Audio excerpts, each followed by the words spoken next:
Le store bouge plus. Et Christian me dit ça lui est jamais arrivé de tomber en rade ou de pas bouger. Prenez votre temps, d'accord? Je préfère que vous ne fassiez pas d'erreur, que vous ne soyez pas en stress en nage. Vous contrôlez bien les caddies sur la démarque. Pas évident de changer d'enseigne comme ça. Il est 8h. Allez, on ouvre!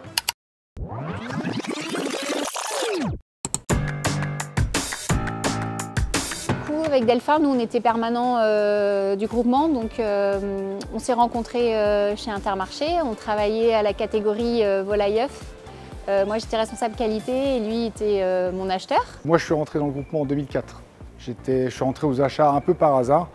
J'avais un copain de promo de fac qui bossait chez Inter. On se sentait déjà mousquetaire. C'est toujours beaucoup investi pour faire en sorte que les magasins soient performants. En prenant des postes supérieurs, je me suis retrouvé en tiers-temps avec les adhérents. Mes premiers vrais contacts avec les adhérents, c'était en tiers-temps. On voit un peu comment ils travaillent. Quand ils sentent qu'il y a une fibre, ils ont tendance à dire qu'il faudra que tu prennes un jour un point de vente. Oui, c'est ce que je leur ai dit aussi. J'avais compris ça. Je leur ai dit, mais il me semble qu'ils viennent de récupérer les dossiers. Donc voilà. C'est un vrai projet de vie où on embarque tout le monde. Et moi, aller postuler sans ma femme, c'était pas concevable. Ça me faisait peur. Moi, je me sentais pas capable. C'est quoi un aménagement séquent? Puis de fil en aiguille, il m'a expliqué des personnes qui avaient déjà fait le parcours, que des personnes venaient de tous les horizons. On a beaucoup de relations d'adhérents comme de salariés et on a des amis qui ont des magasins. Elle a passé une journée avec Olivia, qui lui a montré ce qu'était la vie d'adhérent, ce qu'elle faisait. Elle est rentrée le soir, elle m'a dit ok, on y va. Quand on a commencé notre formation, on avait envie de tout savoir faire.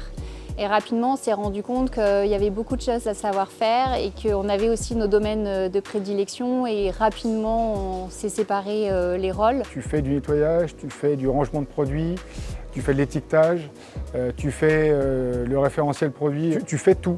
C'est-à-dire qu'il faut être capable effectivement de penser à tous les volets de ton commerce. On a aussi envie, quand on maîtrisera mieux nos périmètres, nos missions, de commencer aussi à savoir faire aussi ce que fait l'autre, c'est important. On va faire un test. Par contre, si vous battez avant ce serait bien qu'on demande à la formatrice. Je suis plus en pilotage du secteur accueil-caisse. Il y a eu des moments où on a douté, mais on savait que c'est ce qu'on voulait faire et on ne voulait pas choisir un magasin par défaut, donc on a pris le temps de trouver le bon magasin. Quand on voit tomber la proposition de ce magasin, on est motivé à fond dessus, même si on avait d'autres recherches ou potentiellement on attendait d'autres réponses.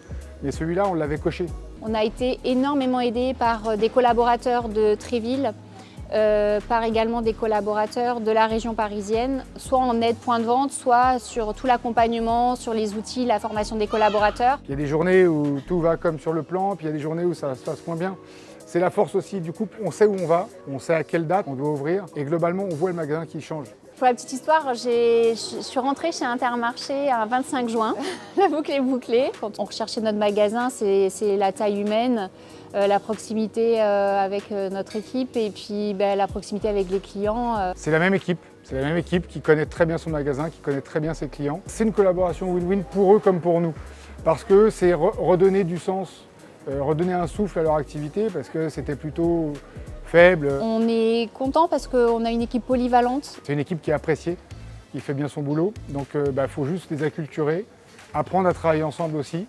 Et puis nous leur apporter cet esprit, cette envie mousquetaire qu'on a. Ils ont vraiment cet esprit qu'on aime beaucoup de solidarité, d'entraide, qui est importante vu la taille du magasin. Vous connaissez votre zone, vous connaissez parfaitement vos clients.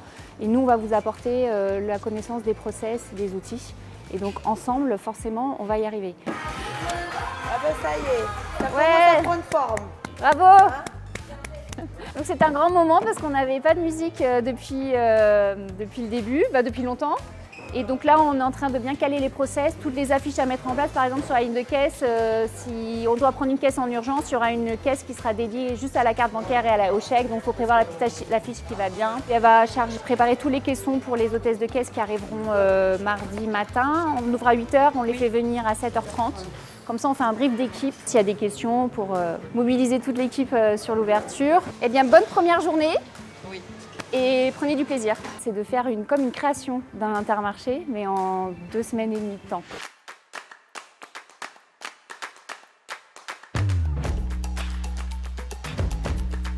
Cinq minutes de l'ouverture, on se sent confiant. Alors, on n'a pas l'impression comme ça, il reste encore des petites choses, mais Notre micro ne marche pas, mais on a prévu dans notre routine du matin de prévenir les collaborateurs 30 minutes avant, 15 minutes avant, de manière à ce que tout soit bien dégagé. 3 semaines de temps, on a transformé le magasin, c'est une vraie fierté.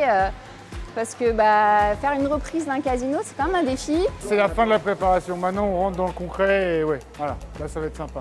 Le chauffeur ce matin qui me dit « Ah, j'habite à côté, on est content, c'est bien, ça va être moins cher et puis c'est cool. » Il est 8 h. Allez, on ouvre! Vous venez là tous? Tout le monde est là?